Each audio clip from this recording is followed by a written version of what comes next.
नमस्कार दोस्तों, मैं आपकी स्टोरी टेलर हूँ डॉक्टर श्रद्धा शाहणे।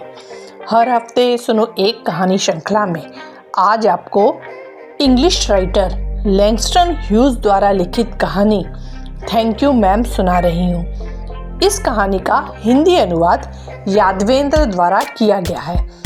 इस कहानी में लेखक ने यह बताया है कि जब भी कोई व्यक्ति गलत मार्ग की ओर प्रवृत्त होता है तो कोई ना कोई शक्ति ज़रूर उसे रोकने का प्रयास करती है। यदि आपको यह कहानी सुनने में अच्छी लगे तो ज़रूर किसी पास की लाइब्रेरी में जाकर इसे पढ़ने का प्रयास कीजिएगा। और आपसे यह भी निवेदन है कि मेरे चैनल को अधिक से अधिक सब्सक्राइब करें, कहानियों को अपने मित्रों को अधिक से अधिक शेयर करें और कहानी के अच्छे या बुरे लगने पर रिव्यूज़ कमेंट बॉक्स में ज़रूर डालें। वह बड़ी कदकाठी की हष्ट-पुष्ट स्त्री थी और उसके हाथ में उस जैसा ही एक बड़ा सा पर्स था। पर्स में दुनिया भर का सामान ठुसा पड़ा था, बस हथौड़ा और कीलों को छोड़कर। पर्स का खूब लंबा पट्टा उसने अपने कंधे पर टांगा हुआ था। रात के करीब 11 बज रहे थे। सुनसान सड़क पर वह अकेली जा रही थी कि पीछे से दौड़ता हुआ एक लड़का पास आया और उसका पर्स झपटकर भागने की कोशिश करने लगा। लड़के के धक्के के पहले ही झटके में पट्टा टूट गया, पर लड़के का अपना वजन और पर्स का भार मिलकर इतना हो गया कि वह संभल नहीं पाया और लड़खड़ा कर वही सड़क के बीचों बीच पीठ के बल गिर पड़ा। भारी भरकम स्त्री झटक कर फुर्ती से पीछे मुड़ी और लड़के की आसमान में उठी टांग पकड़कर तड़ातड़ पीटने लगी। उसके बाद नीचे झुककर उसने लड़के का कॉलर पकड़ लिया। ऐसे दनादन झापड़ रसीद करने लगी कि उसके दांत किटकिटा गए। अब लड़का पूरी तरह उसकी गिरफ्त में था। स्त्री बोली, बच्चे, मेरी किताब नीचे से उठाओ और मेरे हाथ में थमाओ। यह कहते हुए भी उसने लड़के का कॉलर थामा हुआ था, पर इतना ढीला छोड़ दिया कि वह नीचे झुककर सड़क पर गिरे सामान उठा सके। क्या तुम्हें यह सब करते हुए शर्म नहीं आती? उसने लड़के की आंखों में आंखें डालकर पूछा। आई मैम, लड़के ने मुंह झुकाकर जवाब दिया। फिर ऐसा क्यों किया? ऐसा करने का मेरा कोई इरादा नहीं था। झूठे, तुम सरासर झूठ बोल रहे हो। इस बीच कुछ लोग उधर से निकले, खड़े हुए ठहर कर तमाशा देखने लगे।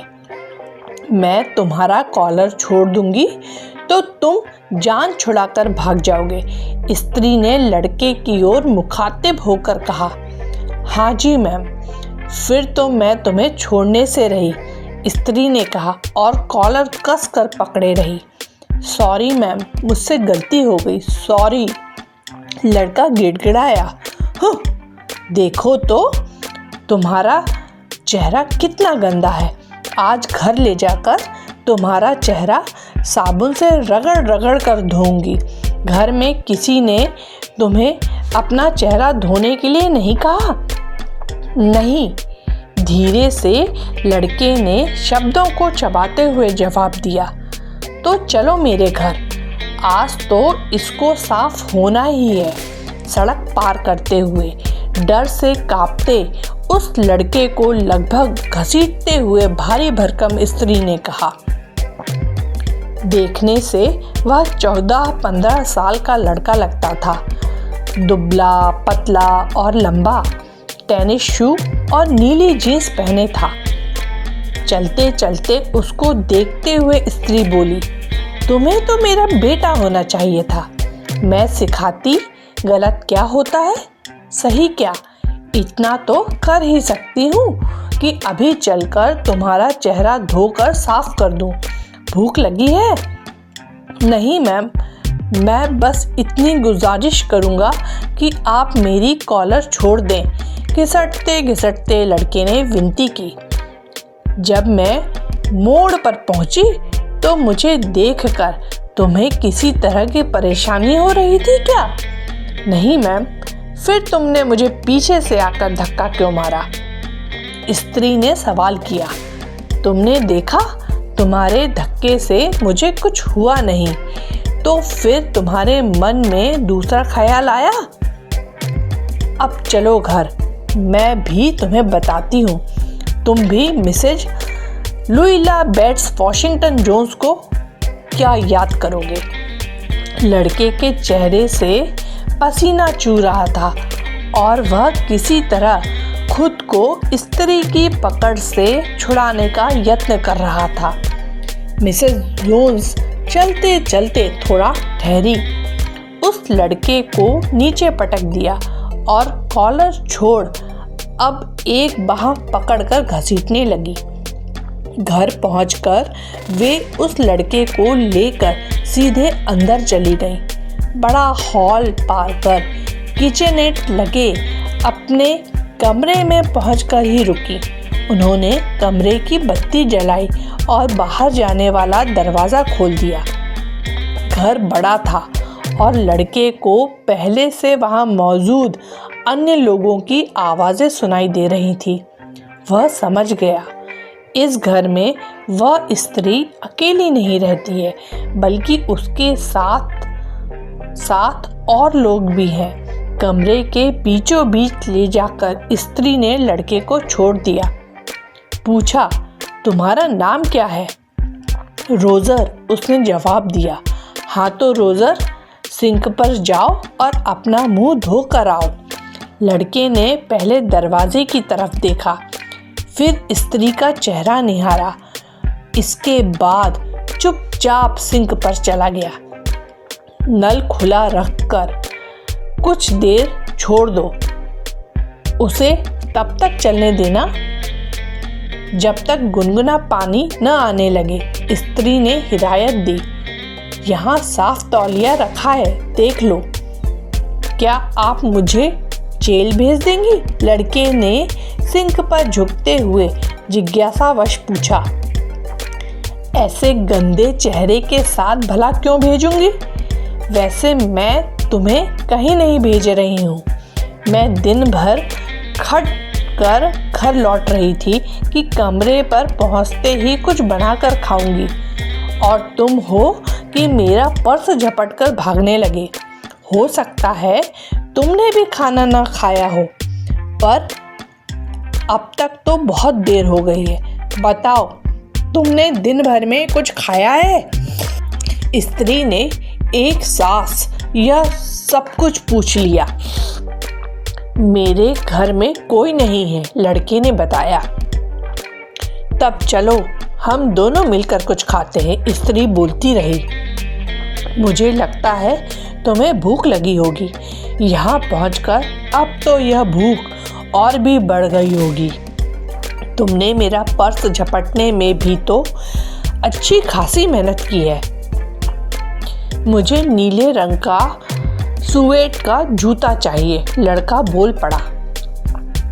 पर यह जूता खरीदने के लिए तुम्हें मेरा पर्स छीन कर तो नहीं भागना चाहिए था ना? स्त्री बोली।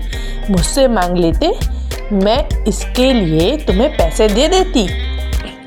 मैम, लड़के ने अपना चेहरा उठाकर स्त्री को देखा।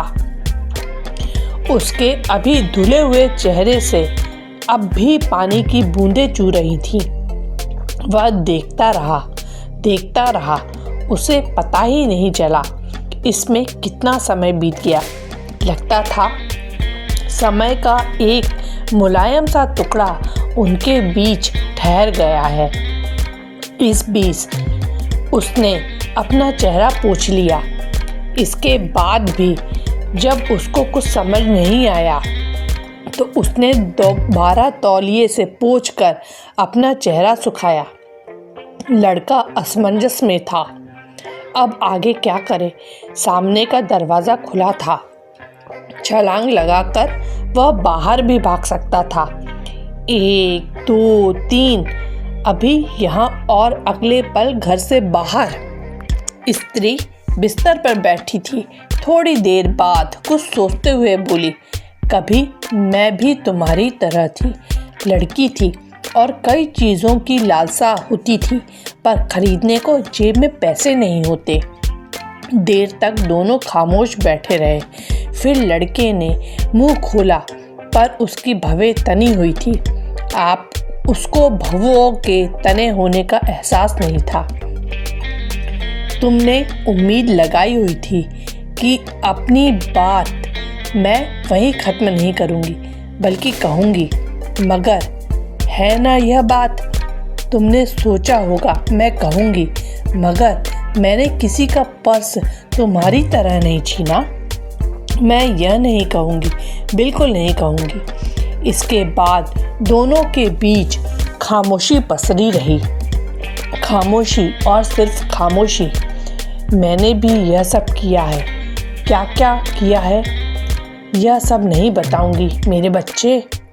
ना तुमसे कहूँगी और ना कभी ऊपर वाले को ही बताऊंगी। यदि उसे अब तक मेरी कारस्तानियों का पता ना लगा हो। थोड़ी देर यहाँ बैठो, मुझे बस थोड़ा समय और लगेगा खाना तैयार करने में। तब तक एक काम करो बेटे, वहाँ कंघी रखी है, अपने बाल सीधे कर लो और झट से अच्छे बच्चे बन जाओ। कमरे के दूसरे छोर पर गैस का चूल्हा और आइस बॉक्स रखा था। मिसेस जोन्स वहाँ से उठाकर चूल्हे के पास गई। उन्हें इसकी कोई परवाह नहीं थी कि उनके पास से हटते ही लड़का उठकर बाहर भाग सकता है। ना ही इसकी फिक्र थी कि ठीक उसी के सामने उनका पर्स रखा हुआ है। वह लड़का था कि अपनी जगह से थोड़ा हटकर ऐसी जगह बैठ गया जिससे मिसेस जोन्स की निगाह से ओझल ना हो, बल्कि काम करते हुए भी उन्हें दिखता रहे।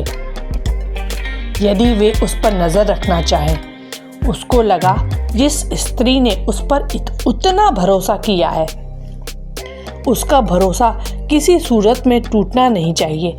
वह किसी शक की छाया से एकदम बाहर रहना चाहता था।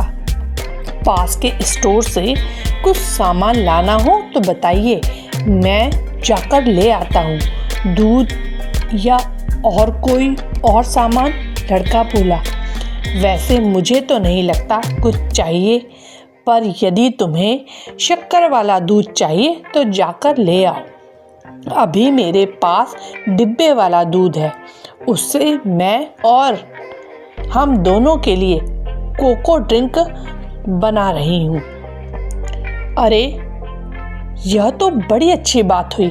लड़का एकदम से चहक कर बोल उठा। स्त्री ने आइस बॉक्स में रखी कुछ चीज़ें गर्म की और कोको ड्रिंक बनाकर टेबल पर रखा, पर उसने लड़के से एक बार भी उसके घर का पता ठिकाना नहीं पूछा, न परिवार के बारे में ही पूछा। दरअसल वह ऐसी कोई बात पूछकर उसे शर्मिंदा नहीं करना चाहती थी। टेबल पर साथ साथ बैठकर खाना खाते हुए अलबत्ता उसने अपने काम के बारे में उसको बताया। होटल के ब्यूटी शॉप के बारे में बताया, जो रात देर तक खुला रहता है और जहां सब तरह की औरतें आती जाती हैं। कोको पी चुकने के बाद उसने अपने पास रखा केक आधा काट कर लड़के को दे दिया। अच्छी तरह से खा लो बच्चे, शर्माना नहीं, भूखे बिल्कुल नहीं रहना। खाना पूरा होने पर उसने लड़के को $10 का नोट थमाया और कहा, स्टोर में जाकर अपनी पसंद का नीला सुएड शू खरीद ले। कान खोलकर सुन लो बच्चे, अगली बार मुझे मेरा या किसी और का पर्स झपटते नहीं दिखने चाहिए, समझे? छीने हुए पैसे से जो जूता खरीदोगे वह तुम्हें सुख नहीं देगा, बल्कि पैर जलाकर छलनी कर देगा। बच्चे अब घर जाओ, मेरे सोने का समय हो गया। आज के बाद तुम अच्छे बनकर रहोगे, मुझे तुम पर भरोसा है। स्त्री ने कमरे से निकल हंसते हुए उसे हिदायत दी। उसे लेकर वह बाहर के दरवाजे तक छोड़ने आई। बोली, गुड नाइट बच्चे, घर जाओ और अब खूब अच्छे से रहना। लड़का बस इतना बोल पाया, थैंक यू मैम। हालांकि मिसेस लुइला बेट्स वॉशिंगटन जोन्स से कहना वह और भी बातें चाहता था। सुनसान सड़क पर कुछ कदम चलकर उसने पीछे पलटकर देखा। स्त्री के दरवाज़ा बंद करते करते वह फिर इतना ही बोल पाया, थैंक यू।